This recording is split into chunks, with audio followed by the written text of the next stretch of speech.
네, 이번엔 북한 도발, 한반도 긴장 상황 짚어보겠습니다. 북한의 연일 내 동시다발적인 무력 도발로 7차 핵실험에 대한 우려가 높아지고 있습니다. 한미 국방장관은 미국의 전략 자산을 한반도에 상시 배치하는 수준으로 대북 압박 조치를 발표해서 강대강의 대치가 고조되고 있는데요. 이 북핵 문제를 풀 외교적 해법 한번 진단해 보도록 하겠습니다. 문성무 국가전략연구원 통일전략센터장, 조한범 통일연구원 선임연구위원 나오셨습니다.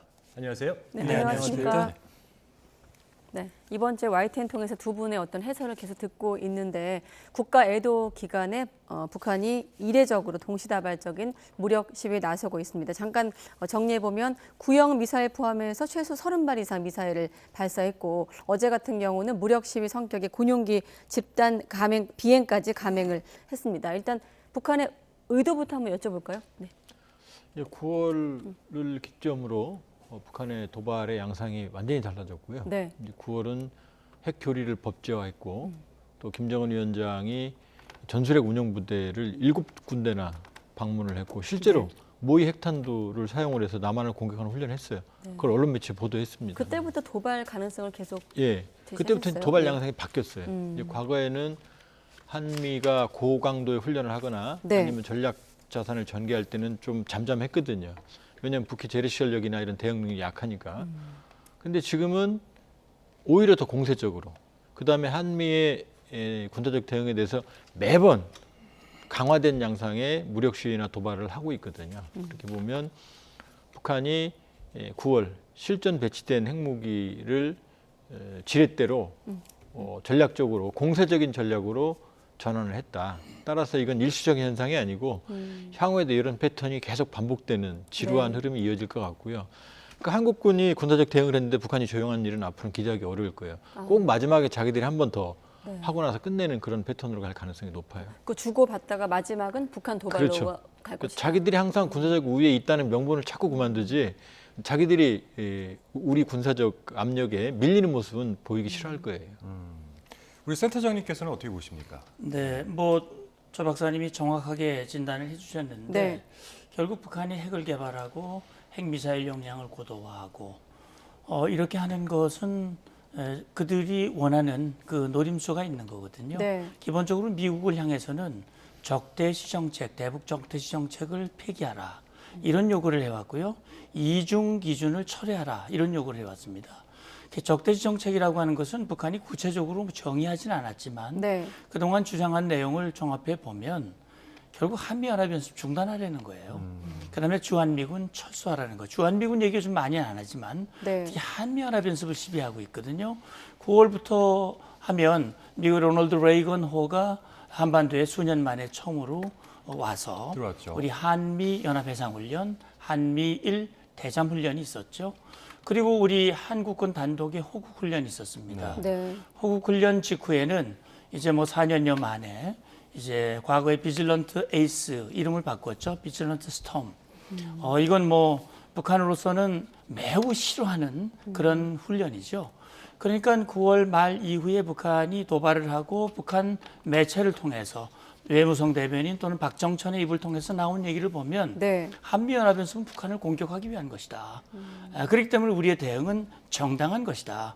그래서 한미의 모든 이 긴장 고조 행위에 대해서 우리는 자유권적 조치로서 이런 대응을 하고 있다라고 계속 선전을 하고 있거든요. 말씀하신 대로 북한은 아마도 자기들은 이미 이제 핵을 가지고 있다. 그러니 그 박정천이가 말한 내용 중에 보면은 겁기 없이 대들고 있다라고 얘기를 하고 있습니다. 대한민국은 핵도 없으면서 감히 우리 핵 있는 우리를 향해서 이렇게 하고 있다라고 얘기를 하고 있는데 북한이 이제 핵무력을 갖추고 있고 전술핵까지 장착을 해서 한반도 어디든 또 미국까지 타격할 수 있는 역량을 가지고 있으니 우리의 요구를 받아들여라. 안 받아들이면 절대로 밀리지 않고 계속 한국을 피곤하게 만들겠다. 이런 뜻으로 생각이 됩니다. 지금 비질런트 스톰 말씀하셨기 때문에 추가 질문 드리면 예년에 비해서 좀 더 이 훈련에 더 민감한 겁니까? 우리가 아니면 연장을 하루 더 한 거에 대해서 좀 더 시비성 도발이 있는 겁니까? 사실은 4년 만에 했다는 자체도 싫죠. 특히 윤석열 정부 들어와서 그동안의 상황들을 평가하고 특히 이제 2018년 김정은이 비핵화를 하겠다. 물론 조건부 비핵화입니다만 비핵화를 하겠다고 하면서 남북 미북 정상회담이 이어졌고 그때 트럼프 대통령이 김정은의 요구를 수용을 해서 우리 한반도에서 연례적으로 해왔던 3대 연합연습을 중단했습니다. 네. 예, 포리글, 기리졸브, 그다음에 UFG 다 중단하고 이제 뭐 지휘소 연습으로 전환했어요. 그렇게 한 것은 북한의 비핵화를 촉진하기 위해서 협상의 여건을 만들기 위해서 북한의 요구를 우리가 수용을 했는데 4년을 돌이켜보면 북한 핵미사일 위협은 엄청나게 높아졌고 한미연합억제력 연습을 안 했으니까 억제력은 낮아지고 이건 안 되겠다. 그래서 지난 5월 한미 정상이 만나서 공동성명을 냈죠. 연합연습을 정상화하자. 확장 억제를 다시 이 전략 협의체를 가동하자. 그리고 전략 자산을 적시에 전개를 하자. 이런 일련의 합의를 했습니다. 결국 지난번에 로널드 레이건 호의 우리 한반도 방문한 것, 이번에 비질런트 스톰 연습도 마찬가지 그 합의의 연장선이라고 봐야 되거든요. 네. 그러니까 저는 이렇게 봅니다. 북한이 과거 같으면은 그런 연습이 있으면은 뭐 좀 자제를 하고 시간이 지난 다음에 했는데 이번엔 보란 듯이 그냥 사사건건 그때그때 건건이 대처를 하거든요. 네. 제가 볼 때는 우리가 핵을 가지고 있다, 북한이 핵을 가지고 있다라고 하는 자신감도 있지만은 한편으로는 이 미국의 전략 자산이 오더라도 북한이 한국과 미국을 향해서 직접 공격을 하지 않는 한 이 막강한 이 전략 자산들이 북한을 직접 공격하지 않는다는 것을 북한이 너무나 잘 알고 있다. 그렇기 때문에 담대하게 그러니까 직접 공격은 안 하고 NLL에 살짝 넘어서 또는 방사포로 동서해로 이런 식으로 그다음에 자체에서 비행기 띄우고 이런 식으로 긴장을 높이고 피곤하게 만들지만 물리적인 피해를 주는 그런 행동은 아직은 안 하고 있는 것이죠. 그러니까 이 비질런트 스톰 전후로 해서 뭐 강력한 이 도발 빈도도 굉장히 잦아지고 있고요. 그리고 특히 그제 쏜 미사일, 그러니까 3일 쏜 미사일 같은 경우에는 화성 17형으로 지금 추정이 되고 있단 말이죠. 네. 근데 이 화성 17형이 지금까지 7차례 걸쳐서 발사가 됐었는데 이것이 이제 미국 본토까지 가능한 사거리 때문에 굉장히 또 긴장 수위를 높이는 굉장히 중요한 그런 수단으로 떠오르고 있는데 과거 시험 발사와 비교했을 때 좀 진전된 부분이 있다면 어떤 부분이 있을까요? 제 개인적으로는 뭐 의견은 엇갈립니다만 네. 제 개인적으로는 별로 크게 진전된 건 없다. 아, 크게 진전된 것은 없다. 왜냐하면 이번에 이제 미국이 쓰는 미니트맨 미사일은 3단이에요. 고체입니다. 네. 근데 이제 북한은 이 화성 12형 ILBM 중거리는 2단 로켓을 쓰고 그다음에 화성 17형은 2단을 쓰거든요. 근데 모두 액체예요. 근데 뭐 세계 최대의 괴물이라고 하는 얘기는 뭐냐면 그게 제일 좋다는 얘기가 아니라 기술력이 딸린 거예요. 액체 로켓을 쓰고 시간이 많이 걸리는. 네. 그다음에 단도 2단이거든요. 근데 이번에 쐈을 때는 2단 분리까지는 성공했어요. 그리고 이제 탄두가 이 비행을 하다가 속도가 떨어지면서 이제 중력에서 떨어졌거든요. 네. 그래서 일부 단 분리와 탄두 분리가 성공했다 그러는데 그 기술은 북한이 이미 가지고 있어요. 근데 이제 진화되고 있다 뭐 이런 표현들이 보인단 말이죠. 그러니까 뭐 계속해서 이제 로켓은 우리도 나로 로켓 처음에 실패했잖아요. 네. 그다음에 개선됐죠. 그러니까 이번에 실패를 통해서 교훈을 얻었겠죠, 기술적으로. 그러나 이미 북한은 이 은하 계열이나 광명성 계열로 단분리 기술은 가지고 있어요. 네. 그다음에 탄도 분리 기술도 가지고 있고 9월 12일 날 일본 열도 넘어서 4,500km짜리는 1단 로켓 분리하고 성공적으로 탄두가 분리돼서 목표물은 아니지만 예상 지점에 떨어졌거든요. 네. 그러니까 이번의 경우에는 그 탄두가 비행도 못하고 그냥 떨어졌거든요. 그렇게 보면 이번 시험을 통해서 북한이 뭐 전혀 얻은 게 없는 건 아니지만 그러나 기술적으로 크게 진전되는 건 아니고 향후에도 지금까지 계속 이런 패턴이거든요. 화성 17형은 향후에도 단기간에 그 기술을 완성하기는 쉽진 않을 거예요. 쉽지 않아 보인다. 예. 아까 그 날짜를 보니까 지난 5월에는 1단 추진체 성능만 확인한 것으로 추정이 되고 있고 이번엔 1단 추진체 또 2단까지 각각 정상적으로 분리까지 하는데 성공을 했습니다. 사실 말씀드려보면 실패 확률이 높은 실험이었는데 그걸 감수하고 이번에 발사한 배경은 이렇게 한번 질문드리면 어떻게 볼 수 있을까요? 네, 그러니까 이제 한미연합연습이 뭐 8월에 UFS로 이름이 이제 바뀌어가지고 네. 처음으로 한미가 이제 정부 연습과 군 연습을 분리해서 하다가 금년 들어서 다시 이제 정상으로 되고 그다음에 중요한 전략 자산들이 전개가 되고 실병 기동 훈련이 같이 이루어졌어요. 8월에 있었고요. 그다음에 이제 9월달에 1년의 전략 자산들이 전개해서 훈련을 했고 이런 일련의 훈련을 하는 배경에는 사실 미국의 미국이 한국이 제공하는 확장 억제와 한미 연합 연습이기 때문에 어쨌든 단거리 미사일들은 우리를 직접 겨냥하고 우리를 타격하기 위한 그런 미사일이지만 네. ICBM은 미국을 겨냥한 거란 말이죠. 비록 그렇죠. 사거리와 고도는 짧았고 미국 본토를 직접 타격할 그런 수준은 아니었지만 그러나 화성 17형을 쐈다는 것 자체는 미국을 겨냥하고 있다. 이제 어제 외무성 담화에서도 미국을 향해서 경고망동하지 말라 그랬거든요. 그렇죠. 네. 예. 그리고 얼마 전에 오스틴 미국 방장관이 미국의 핵태세 검토 보고서를 발표하면서 그런 얘기를 했어요. 동맹국가 미국을 핵으로 공격을 시도한다면 김정은 정권이 살아남을 시나리오는 없다라는 얘기를 했거든요. 그게 이제 또 바로 엊그저께 한미 연례안보협의회의 네. SCM 회의에서 양 장관이 다시 확인을 했습니다. 아마 일련의 그런 것들은 미국을 향해서 뭔가 우리는 미국을 향해서도 이 압박을 가하는 그런 조치가 필요했다라는 생각이 듭니다. 그래서 네. 지금 조 박사님 말씀대로 원래 북한이 가지고 있는 ICBM 기술을 봤을 때는 획기적인 진전이라고 말할 수는 없으나 화성 17형이라는 자체만 놓고 봤을 때는 3월, 5월에 비해서는 좀 진전된 모습을 보였다. 이렇게 판단할 수도 있을 것 같습니다. 네. 자, 북한이 그리고 미사일 도발을 최근 이어가고 있는 가운데 이 한미 국방장관이 안보 협의회를 열고 대북 조치를 협의했는데요. 네. 관련된 녹취가 또 준비가 되어 있습니다. 함께 들어보시죠. 어떠한 핵 공격도 절대 용납할 수 없으며 만약 북한이 핵을 사용한다면 동맹의 압도적이고 결정적인 대응에 의해 김정은 정권은 종말을 맞게 될 것임을 확인하였습니다. Again, we are focused on making sure that nobody attacks South Korea, and we're committed to that. Our commitment is ironclad. 어떻게 들으셨습니까? 일단 미국의 전략 자산을 한반도에 상시 배치하는 수준의 대응 조치를 내놨거든요. 네. 사실은 이제 지금 뭐 자체 핵무장, 뭐 전술핵 도입 이런 주장이 있고 나름대로 이유가 있죠. 네. 그러나 현실적으로는 미국이 전술핵 한반도 배치에 동의하기 쉽지 않을 거고요. 또 그게 배치가 되면 우리로서 부담이 또 많아져요. 그리고 또 자체 핵무장도 뭐 거의 선택하기 어려운 상황이고 그렇게 보면 네. 우리 한국군 자체의 삼축 체계, 사축 체계를 강화하는 것 외에 사실 이제 핵심은 미국의 확장 억제거든요. 네.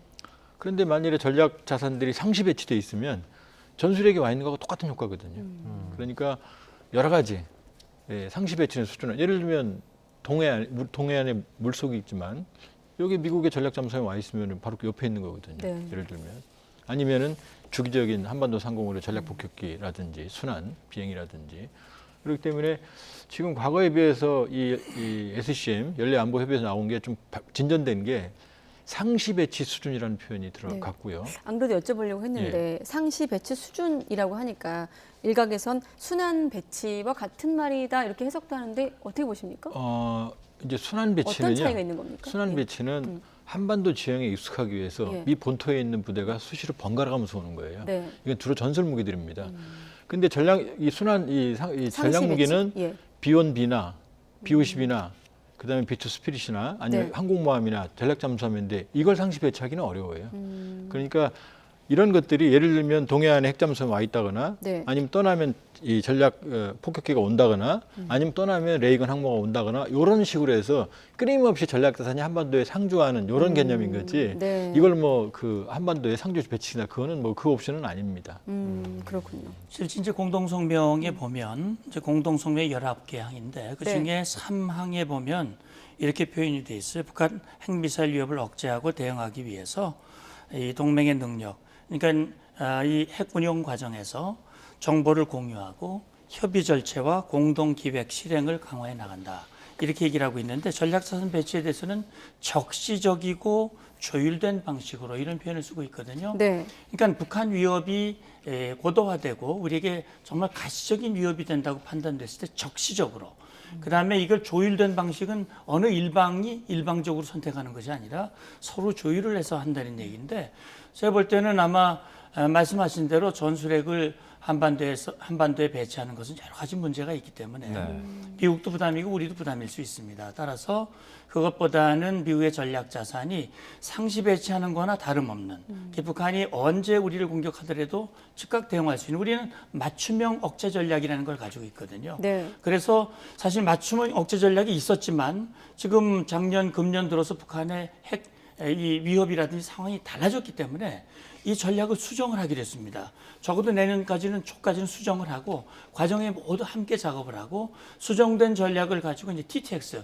한미가 같이 실행 연습을 같이 하기로 한 거예요. 그러니까 이런 전반적인 과정으로 봤을 때는 이정섭 장관이 말했듯이 상시 배치 수준이나 다름없다. 억제력을 그렇게 발휘할 수 있다라고 저는 이해하고 있습니다. 그 지금 공동성명이 나왔으니까요. 네. 이어서 조금 더 우리가 주목할 저는 상시 배치보다 더 중요한 게 우리 문 장관님이 말씀하셨지만 바로 공동 기획과 공동 실행이라는 용어예요. 이건 뭐냐면은 나토에 같은 경우는 전술핵이 배치가 돼 있고 네. 뉴클리어 쉐어링이라고 그래서 핵을 공유하는 정책에 있고 그걸 채택을 했고 네. 그다음에 NPG 뉴클리어 플래닝 그룹 요걸 운영하는 핵 계획 그룹을 운영하거든요. 근데 우리 이게 전무했거든요.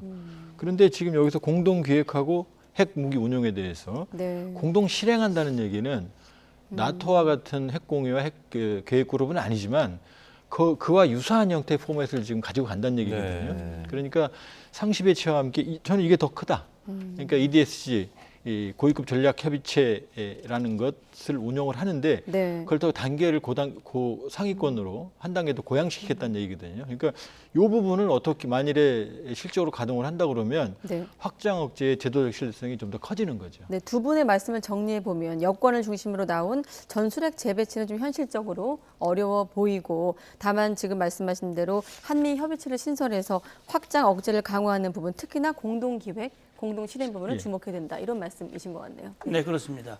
그러니까 중요한 거는 이제 우리가 북한의 핵 미사일 위협에 억제를 하고 또 대응이라는 게 있는데 억제가 실패가 되면 그다음에 대응을 해야 되거든요. 네. 응징이라고 표현할 수도 있습니다만 이런 억제와 대응을 제대로 하려면은 이 정보를 함께 공유를 해야 되고요. 한미가 근데 사실 우리가 정보력이 약하잖아요.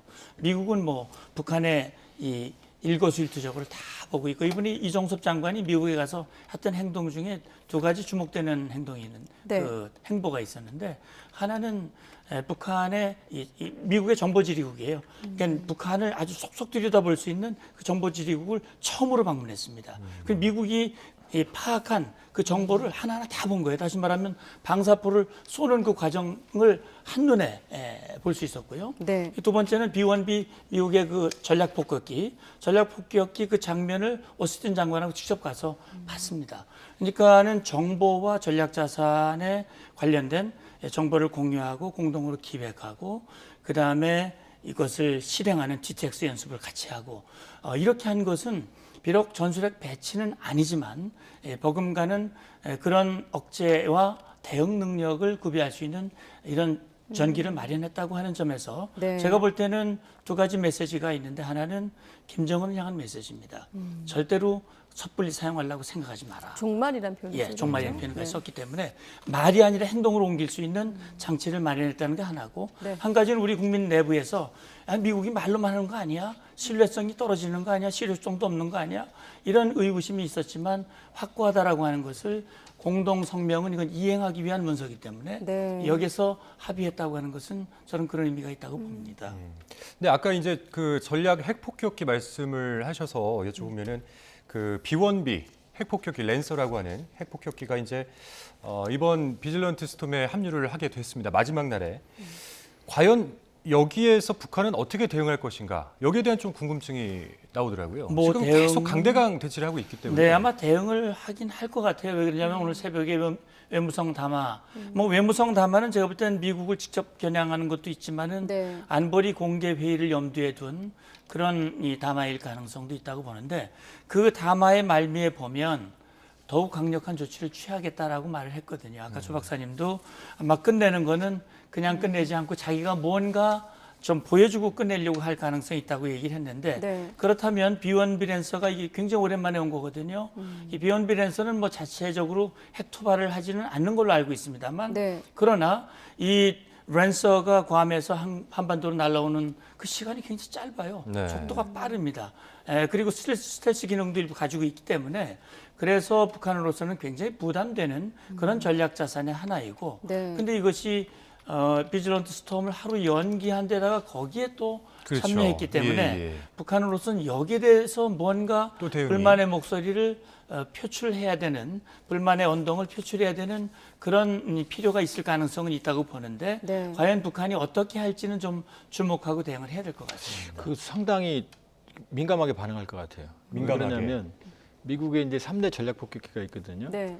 하나 이제 이게 B1B 랜서, 그다음에 B52H, 그다음에 B2 스텔스거든요. 스피릿. 그런데 이 중에서 북한이 제일 피곤해하는 것 중에 하나가 사실은 B1B 랜서예요. 지금 말씀하신 것처럼 문 장관님이 괌에서 평양까지 가는데 2시간밖에 안 걸리고요. 네. 이 비행기는 한 대에 60톤 가량의 폭탄을 실어요. 지금 괌에 4대가 와 있거든요. 그럼 4대가 뜨면은 240톤이거든요. 그럼 100톤이면 우리가 저위력 핵무기로 보거든요. 그러니까 240톤이 만일에 평양에 떨어진다고 그러면은 평양 지도부를 포함해서 모두 다 제거된다고 보면 돼요. 그러니까 그런데 이제 이 핵탄두를 탑재하는 건 B52H거든요. 근데 얘는 느려요. 아, 그리고 폭장량도 30톤밖에 안 되고. 예. 그다음에 B2는 스피릿은 스텔스지만 20톤밖에 못 실거든요. 그러니까 북한으로서는 B1B가 오면은 제일 민감하게 반응하거든요. 그러니까 아마 지금까지와 같은 패턴 중에서도 상당히 자극적인 민감한 반응을 보일 가능성이 굉장히 높아요. 네. 자, 이번 시간 통해서 두 분과 이번 주에 이루어진 북한의 잇단 도발의 어떤 성격 그리고 한미의 어떤 공동성명을 통한 대응까지 짚어봤는데 결국 전문가들이 입을 모으시는 부분이 이렇게 한반도 긴장을 높여서 북한이 7차 핵실험 명분을 쌓고 미국과談판을 하려는 시도가 있다까지 이제 나왔고 특히나 이번 도발 같은 경우는 이렇게 외무성 담화가 있고 또 추가 도발로 이어지는 어떤 패턴을 보이고 있거든요. 두 가지 질문인데 추가 도발 가능성과 함께 또 7차 핵실험 나아가서는 전망한다면 어떻게 보십니까? 네, 추가 도발 가능성은 충분히 있습니다. 왜냐하면 뭐 비질런트 스톰 훈련은 이제 오늘로 끝나겠습니다만 네.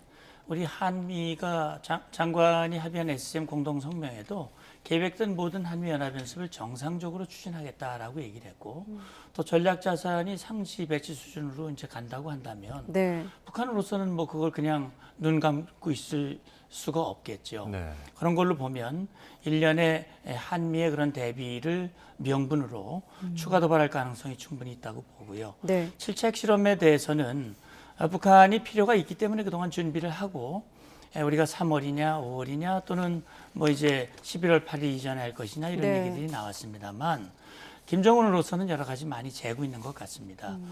김정은으로서는 이렇게 일련의 도발과 핵무력 정책의 법제화라든지 핵 위협을 높여서 그러면 노림수가 무언가 네. 결국은 북한이 원하는 협상의 판을 만들어서 그 협상에서 자기들이 궁극적으로 추구하고자 하는 것을 얻으려고 하는 것인데 제가 볼 때는 이런 방식으로 북한이 얻으려고 생각한다면 오산이라고 저는 봅니다. 네. 그래서 7차 핵실험을 한다 하더라도 한미가 북한의 요구를 들어줄 가능성은 없다. 그런 점에서 봤을 때 북한으로서는 이제 북한이 쓸 수 있는 카드가 상당히 제한될 수밖에 없다고 저는 봅니다.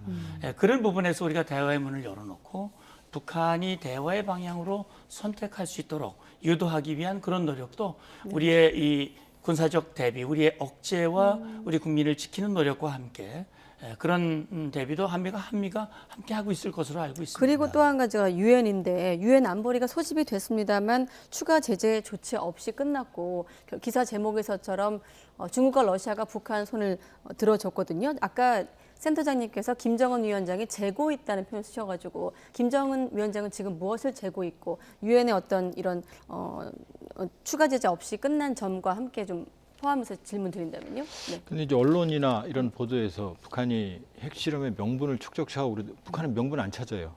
명분 찾는 사람들이면은 이렇게 사고를 칠 리가 없죠. 네. 자기가 하고 싶은 명분 필요 없이 그냥 해버립니다. 지금까지 모든 핵실험을 명분 축적한 적 없어요. 네. 그러니까 지금 안 하고 있는 이유는 지금 우리 문 장관님 말씀하신 것처럼 여러 가지 셈법도 있고 또 하나는 지금 7차 핵실험 한다고 큰일 나는 거 아니거든요. 이미 6번 핵실험은 큰일은 났어요. 네. 근데 이제 7차 핵실험은 미국이 피곤해지거든요. 우크라이나, 중국, 국내 경제 이거 신경 써야 되는데 북핵 문제가 터지면 여기에 또 외교력을 집중해야 되니까 미국이 피곤하니까 지금 3월부터 핵실험 한다는 소리 나온 건 거의 미국이에요. 정보가.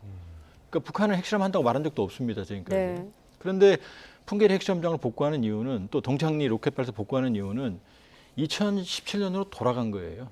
대화국민이 깨졌으니까 핵 능력을 고도화시킴으로써 미국을 압박하는 해. 네. 또 단거리 발사체를 통해 우리를 압박하는 전략을 바꾼 거예요. 그러니까 기술적으로 저는 뭐 7차 핵실험이 뭐 어느 정도 의미는 있겠지만 네. 그렇다고 북핵 위기가 질적으로 변하는 건 아니다. 그것도 북한이 쓰는 고강도의 카드 중에 하나가 될 거다. 그러니까 핵실험은 한 번에 안 끝날 거예요. 네. 또 할 거예요. 예를 들면 카드로서. 그러나 김정은 위원장의 고민은 뭐냐면 그 카드를 쓰면 한미가 여기 양보할 가능성은 없거든요. 더 강경하게 나갈 거거든요. 아니면 극적으로 대화국면으로 갈 수도 있죠. 근데 이게 불확실하거든요. 네. 그러니까 이 카드를 쉽게 안 쓰겠죠. 그리고 또 하나는 계속 나오는 3월부터 한다고 그랬거든요. 네. 기술적으로 필요하면 벌써 했어야죠. 그다음에 뭐 중간선거 이전에 한다. 지금까지 지금 북한이 핵실험을 한다고 그러면 바로 충격이거든요. 근데 남들이 다 아는 시기에 해버리면 예측하는 시기에 해버리면 그 효과가 없죠. 그러니까 북한이 카드를 소진을 하면 왜냐하면 북한이 기초 체력이 약하니까 계속 맞대응은 못해요 사실. 지금도 힘들 거거든요. 네. 그러니까 언젠가는 핵실험 카드를 꺼내겠지만 그러나 모두가 아는 시기 하지는 않을 거다. 그럼 언제를 전망해 주실 수 있으세요? 그러니까 언제는 어디에 달려 있냐면은 바로 북한이 원하는 국면의 전개 여부에 따라 달려 있습니다. 그러니까 한반도 정세에 따라 달린 거지 북한이 마음 먹고 지금 정해놓은 시기는 아니라고 봐요. 네. 근데 결국은 지금 방금 유엔 안보리 말씀을 하셨습니다만 네. 지금 이제 미국과 중국 간의 대립 또 러시아의 우크라이나 침공 이런 것들이 국제 질서를 바꾸고 있잖아요. 그러니까 미국을 중심으로 하는 자유민주주의 국가들과 또 뭐 국제사회에서는 중국이나 러시아와 같은 권위주의를 선호하거나 그 권위주의에 기대서 뭔가 국익을 찾으려고 하는 나라들이 있으니까 그렇게 좀 갈라져 있거든요. 그리고 중국과 러시아가 제가 볼 땐 유엔 안보리의 상임이사국인데 상임이사국이면 유엔 헌장을 준수하고 네. 국제 평화를 지켜야 하는 중요한 책임을 가지고 있습니다. 그런데 과거 유엔 안보리 결의에서 북한의 핵미사일 이런 실험을 했을 때 제재 결의에 찬성했던 중국과 러시아가 입장을 바꿔서 저런 행동을 하는 것은 매우 무책임한 행동이다라는 생각이 들고요. 그래서 지금 중국과 러시아, 특히 중국 같은 경우 시진핑 3년임이 게시됐는데 과연 언제까지 북한 편에 서서 북한을 두둔하고 나설 것인가 하는 부분도 김정은에게는 중요한 변수 중에 하나가 되리라고 봅니다. 그리고요, 저는 북한이 가지고 있는 지금 국력과 경제력 여러 가지 국내 내부적인 상황들을 봤을 때 김정은이 계속 이런 방식으로 이어가기는 매우 어려울 것이다.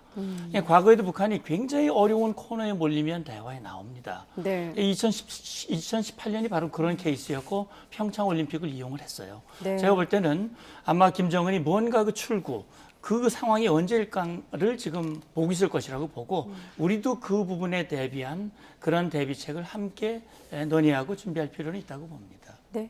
여기까지 듣겠습니다. 문성묵 센터장 또 조한범 선임연구위원 두 분과 함께 북한 도발의 성격 또 추가 도발 가능성까지 분석해봤습니다. 오늘 말씀 고맙습니다. 고맙습니다. 감사합니다.